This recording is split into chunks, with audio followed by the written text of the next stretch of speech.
السلام علیکم۔ بسم اللہ الرحمن الرحیم۔ بعثت سے 2 سال پہلے حارث بن ابی زرار کے ہاں ایک بیٹی نے جنم لیا۔ باپ نے اس کا نام برہ رکھا۔ بچی چندے آفتاب چندے مہتاب تھی جو ایک بار دیکھ لیتا پھر چہرے سے نظر نہ ہٹاتا، لہٰذا اس کی پرورش بڑے ناز و نام میں ہونے لگی۔ بنی مستلق کے سردار کی یہ بیٹی جوں جوں بڑی ہو رہی تھی اس کے حسن اور خوبصورتی میں اور نکھار آتا جا رہا تھا۔ باپ بھی اس کی ہر خواہش کو مقدم رکھتا تھا اور جو کہتی تھی اسے پورا کرتا تھا۔ وقت بڑی تیزی سے برہ کو بلوغت کی سرحدوں کے قریب لے جا رہا تھا اور پھر ایک دن بلوغت کی سرحد پر پہنچ کر اس کو عبور کر گئی تو اس کے بیاہ کی فکر دامن گیر ہو گئی۔ برہ اب اس قابل ہے کہ اس کی شادی کر دی جائے۔ بیوی نے ایک دن بات چھیڑی، مجھے احساس ہے میاں بیوی بیٹھے یہ باتیں کر ہی رہے تھے کہ اسی اثناء میں صفوان آ گیا جو ان کے اپنے قبیلے کا ہی مشہور شخص تھا۔ کیا باتیں ہو رہی تھیں؟ اس نے بیٹھتے ہوئے پوچھا۔ برہ کی شادی کے بارے میں سوچ رہے تھے، حارث بن ابی زرار نے کہا۔ اس میں سوچنے کی کیا بات ہے، میں اپنے لڑکے مسافے کے لیے آیا ہوں، صفوان نے کہا تو دونوں میاں بیوی ایک دوسرے کی طرف دیکھ کر مسکرائے، جیسے انہوں نے صفوان کی اس تجویز کو پسند کیا ہو، اور پھر رشتہ طے ہو گیا اور جلد ہی مسافے اور برہ کی آپس میں شادی ہو گئی۔ مسافے اور برہ بڑی خوشگوار زندگی بسر کر رہے تھے۔ ایک دن برہ اپنی خوابگاہ میں آرام کر رہی تھیں۔ چاند آسمان کی پہنائیوں میں محو خرام تھا، ہر سو خاموشی محیط تھی۔ عالم خواب میں کیا دیکھنی ہے کہ یثرب کی طرف سے چاند چلتا آ رہا ہے، یہاں تک کہ وہ میری آغوش میں اتر آیا ہے۔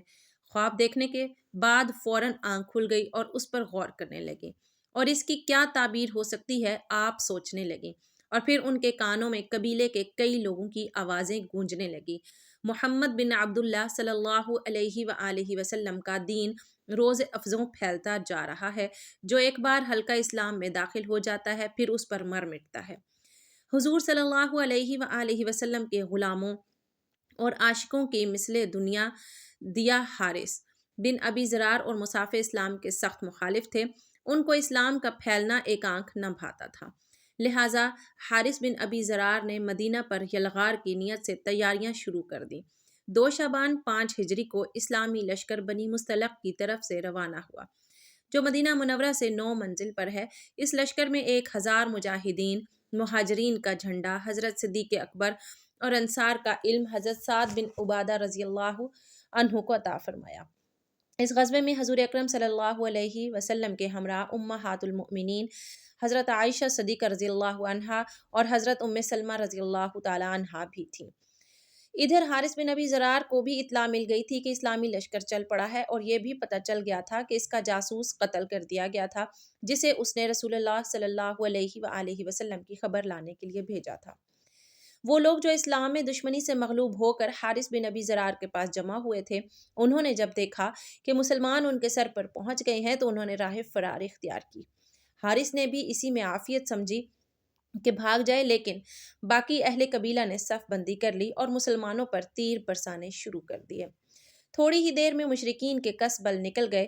ان کے 10 لوگ جنگ میں مارے گئے، جن میں مصافح بن صفوان برہ کا خاوند بھی شامل تھا۔ مسلمانوں میں سے صرف ایک حضرت حشام بن صباحہ رضی اللہ عنہ شہادت پر فائز ہوئے تھے۔ اس غزوے میں جو تاریخ میں غزوہ بنی مستلق یا مریسع مشہور ہے، 2000 اونٹ، 5000 بکریاں مال غنیمت میں ملیں اور 200 گھروں کے 600 مرد، عورتیں اور بچے اسیر ہوئے، جن میں رئیس قبیلہ کی بیٹی برہ بھی شامل تھیں۔ مال غنیمت کو مجاہدین میں بانٹ دیا گیا اور قیدیوں کو لوگوں میں تقسیم کر دیا گیا۔ برہ بنت حارث رضی اللہ عنہا حضرت ثابت بن قیس بن شماس رضی اللہ عنہ اور ان کے چچا زاد بھائی کے حصے میں آئیں۔ میں آپ کے مکاتبہ بننے کے لیے تیار ہوں، برہ بنت حارث نے حضرت ثابت بن قیس انصاری رضی اللہ عنہ سے کہا۔ ٹھیک ہے، آپ مجھے 9 اوقیہ سونا دے دیں، میں آپ کو آزاد کر دوں گا۔ وہ سوچنے لگی، مجھے لوگوں سے مکاتب کی رقم مانگ کر ادا کر دینی چاہیے۔ مجھے سب سے پہلے رحمت مجسم صلی اللہ علیہ وآلہ وسلم کے در اقدس پر دستک دینا چاہیے، جہاں سے کبھی کوئی نامراد نہیں لوٹا۔ حضور اکرم صلی اللہ علیہ وآلہ وسلم اس وقت کہاں ملیں گے؟ برہ بنت حارث نے حضرت ثابت بن قیس رضی اللہ عنہ سے دریافت کیا۔ حارث بن ابی زرار جو غزوہ بنی مستلق کے وقت بھاگ گیا تھا، اسے جب پتہ چلا کہ اس کی بیٹی کو کنیز بنا کر لے گئے ہیں تو اپنی بیٹی کے فدیے میں چند اونٹ لے کر مدینے کی طرف چل پڑا۔ جب وہ اونٹ لے کر چلا تھا ان میں سے 2 اونٹ اسے بہت پسند تھے، لہٰذا وہ اس نے وادی عقیق کی گھاٹیوں میں سے ایک گھاٹی میں چھپا دیے اور باقی اونٹ لے کر رسول اللہ صلی اللہ علیہ وآلہ وسلم کی خدمت اقدس میں پہنچا۔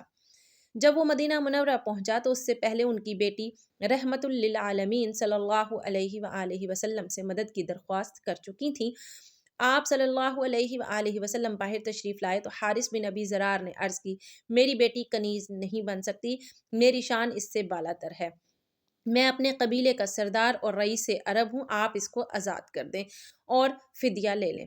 وہ 2 اونٹ کہاں ہیں جو تم راستے میں چھپا آئے ہو؟ رسول اللہ صلی اللہ علیہ وآلہ وسلم نے دریافت فرمایا اور اس گھاٹی کا نام بھی بتا دیا جہاں انہیں چھپایا گیا تھا۔ آپ کو کس نے اطلاع دی؟ بے شک آپ اللہ کے رسول ہیں، حارث بن ضرار نے کہا اور مسلمان ہو گیا۔ برہ بنت حارث جب آزاد ہو گئیں تو انہوں نے حضور صلی اللہ علیہ وآلہ وسلم کی خدمت عالیہ میں ہی رہنے کو فوقیت دی اور والد کے ساتھ جانے سے انکار کر دیا۔ جب رسول اللہ صلی اللہ علیہ وآلہ وسلم کو علم ہوا تو آپ صلی اللہ علیہ وآلہ وسلم نے حارث بن ابی ضرار رضی اللہ عنہ کو برہ سے نکاح کا پیغام بھیجا، جو انہوں نے بصد خوشی قبول کر لیا۔ حضور اکرم صلی اللہ علیہ وآلہ وسلم نے حضرت برہ رضی اللہ عنہا کے قبیلے کے 40 غلام بھی آزاد کر دیے۔ آپ نے برہ کا نام بدل کر جویریہ رکھ دیا اور اس طرح حضرت جویریہ رضی اللہ عنہا کا وہ خواب سچا ثابت ہوا جو انہوں نے کئی سال پہلے دیکھا تھا کہ یثرب سے چلتا ہوا چاند ان کی آغوش میں آ گیا ہے، اور جو تعبیر انہوں نے اس وقت نکالی تھی وہی نکلی۔ برہ کا مطلب نیکی اور احسان ہے، لیکن اس لفظ کے استعمال سے منفی معنی بھی نکلتے ہیں۔ بقول حضرت براء بن عازب رضی اللہ عنہ، حضور اکرم صلی اللہ علیہ وآلہ وسلم اس نام کو مکروہ جانتے تھے اور اسی بنا پر برہ کا نام بدل کر جویریہ رضی اللہ عنہ رکھ دیا تھا۔ جب لوگوں کو علم ہوا کہ آقائے نامدار صلی اللہ علیہ وآلہ وسلم نے حضرت جویریہ بنت حارث رضی اللہ عنہا سے شادی کر لی ہے تو لوگ بولے، کیا رسول اللہ صلی اللہ علیہ وآلہ وسلم کے سسرال والے غلام بنائے جائیں؟ ہرگز نہیں، یہ محبت کے منافی ہے۔ حضرت عائشہ صدیقہ رضی اللہ عنہا فرماتی تھیں، میں نے کسی عورت کو جویریہ رضی اللہ عنہا سے بڑھ کر اپنی قوم کے حق میں مبارک نہیں دیکھا۔ ان کے سبب بنو مستلق کے امیر گھرانے آزاد کر دیے گئے۔ ام المؤمنین حضرت جویریہ بنت حارث رضی اللہ عنہا کے تمام بہن بھائی اور والد دولت اسلام سے مالا مال ہو گئے تھے۔ حضرت جویریہ رضی اللہ عنہا کے لیے مسجد نبوی کے قریب ہی امہات المؤمنین کے دوسرے حجرات سے متصل ایک حجرہ تعمیر کرا دیا گیا تھا۔ بقول ابن سعد اس کی دیواریں کچی اینٹوں کی اور چھت کھجوروں کی شاخوں سے بنائی گئی تھی جسے گارے سے لیپ دیا گیا تھا۔ دروازے پر اونی ٹاٹ کا پردہ تھا جس کا طول 3 ہاتھ اور عرض 1 ہاتھ تھا۔ ایک دن رحمت للعالمین صلی اللہ علیہ وآلہ وسلم وہاں موجود تھے تو حضرت جویریہ رضی اللہ عنہا نے عرض کی، یا رسول اللہ صلی اللہ علیہ وسلم، آپ کی دوسری عورتیں مجھ پر فخر کرتی ہیں کیا؟ جب انہوں نے بتایا تو آپ صلی اللہ علیہ وسلم نے فرمایا، کیا میں نے تمہارے مہر میں بڑی رقم ادا نہیں کی؟ کیا میں نے تمہاری قوم کے 40 غلام آزاد نہیں کیے؟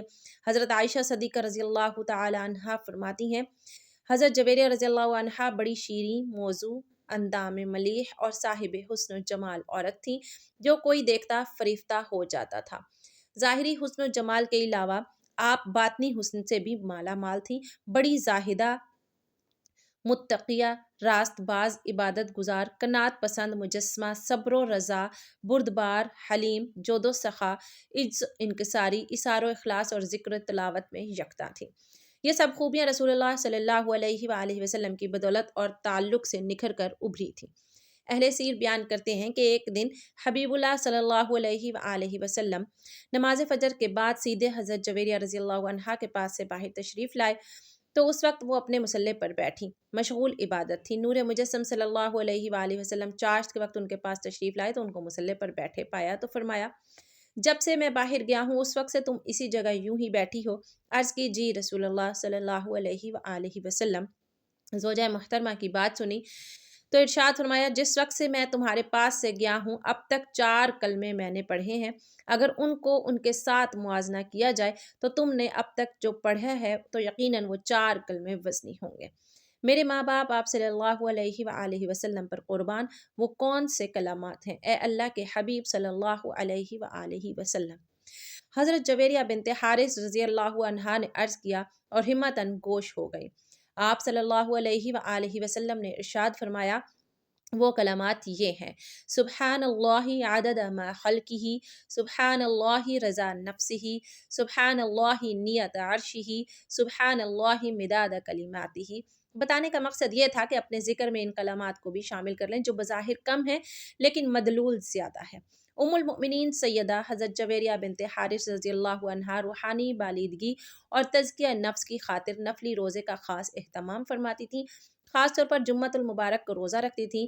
ایک مرتبہ جمعۃ المبارک کو حضور اکرم صلی اللہ علیہ وآلہ وسلم ان کے ہاں تشریف لے گئے۔ اس دن ان کا روزہ تھا۔ پوچھا، گزشتہ کل روزہ رکھا تھا؟ نہیں یا رسول اللہ صلی اللہ علیہ وآلہ وسلم۔ انہوں نے جواب دیا، کیا آنے والے کل کو روزہ رکھنے کا ارادہ ہے؟ رسول اللہ صلی اللہ علیہ وآلہ وسلم نے دریافت کیا، جی ارادہ تو نہیں ہے۔ حضرت جویریہ رضی اللہ عنہا نے عرض کیا، سنا تو فرمایا افطار کر دو۔ حکم کی دیر تھی کہ انہوں نے روزہ افطار کر لیا۔ اس سے امت کی تعلیم مقصود تھی کہ کسی خاص دن کو نفلی روزے کے لیے مخصوص نہیں کر لینا چاہیے تاکہ یہود و نصارہ کے ساتھ مشابہت کا موجب نہ ہو جائے، کیونکہ وہ معین دن کی تعظیم کرتے ہیں۔ یہ معین دن ہفتہ اور اتوار ہے، نیز روز جمعہ روز عید ہے جیسا کہ حدیث پاک میں وارد ہوا ہے، لہٰذا اس دن روزہ رکھنا مناسب نہ ہوگا۔ ایک مرتبہ آپ صلی اللہ علیہ وآلہ وسلم حضرت جویریہ رضی اللہ عنہا کے گھر تشریف لے گئے اور پوچھا، کچھ کھانے کو ہے؟ میری کنیز نے صدقے کا گوشت دیا تھا، وہی رکھا ہے، اس کے سوا اور کچھ نہیں۔ انہوں نے عرض کیا تو فرمایا، اسے اٹھا لاؤ کیونکہ صدقہ جس کو دیا گیا تھا اس کو پہنچ چکا۔ ام المومنین سیدہ جویریہ بنت حارث رضی اللہ عنہا حضور اکرم صلی اللہ علیہ وآلہ وسلم کی زوجیت کے نور و نکہت سے بھرپور فضاؤں میں بے مثل زندگی گزار رہی تھیں۔ وہم و گمان بھی نہیں تھا کہ یہ حسین اور خوشگوار زندگی صرف 6 سالوں پر محیط ہے اور اس کے بعد وہ بیوگی اور جدائی کا داغ دے کر اپنے رفیق اعلیٰ کے پاس تشریف لے جائیں گے۔ جب رسالت مآب صلی اللہ علیہ وآلہ وسلم نے وصال فرمایا تو دنیا اندھیر ہو گئی۔ یقین نہیں آتا تھا کہ آنکھیں جو دیکھ رہی ہیں وہ حقیقت ہے۔ دل میں ہول اٹھتا تھا، آنکھوں سے اشک رواں تھے، لیکن لبوں پہ یہ الفاظ تھے، اے باری تعالیٰ، تو جس حال میں مجھے رکھے میں ویسے ہی راضی ہوں، مجھے حوصلہ عطا فرما۔ اس وقت ان کی عمر مبارک 26 سال کی تھی۔ زندگی کی طویل راہیں سامنے پھیلی ہوئی تھیں۔ تھوڑے ہی فاصلے پر حجرہ عائشہ صدیقہ رضی اللہ عنہا میں محبت کرنے والا شوہر، اللہ کا محبوب رحمت للعالمین اور خاتم الانبیاء صلی اللہ علیہ وآلہ وسلم ابدی آرام فرما رہے تھے۔ جب فراق جدائی کی کسک بہت بےتاب کر دیتی اور ملاقات کو دل چاہتا تو ام المؤمنین سیدہ حضرت جویریہ رضی اللہ عنہا اپنے حجرے سے نکل کر حجرہ عائشہ رضی اللہ عنہا میں تشریف لے جاتی، سلام عرض کرتی اور قدموں میں بیٹھ جاتی۔ بے اختیار آنکھوں میں آنسوؤں کے ستارے جھلملانے لگتے، دل میں باتیں کرنے لگتی، یوں احساس ہوتا جیسے محبوب رب محبوب صلی اللہ علیہ وآلہ وسلم قریب بیٹھے باتیں سن رہے ہوں۔ دل تو نہیں چاہتا تھا کہ وہاں سے اٹھیں، لیکن بادل نوخاستہ اٹھنا پڑتا اور پھر اپنے حجرے میں تشریف لے جاتی اور یاد الہی میں مصروف ہو جاتی۔ حالات کچھ بھی تھے لیکن امہات المؤمنین صلی اللہ علیہ وآلہ وسلم جو موجود تھیں ان کی بدرجہ اولیٰ عزت و تکریم کی گئی، ان کی ضروریات کا دھیان رکھا گیا، ان سے رہنمائی حاصل کی گئی اور ہر خلیفہ کی یہ کوشش رہی کہ ان کو کوئی تکلیف نہ پہنچے۔ حضرت امیر معاویہ رضی اللہ عنہ تو امہات المؤمنین رضی اللہ عنہ کی خدمت باعث افتخار اور سعادت سمجھتے تھے۔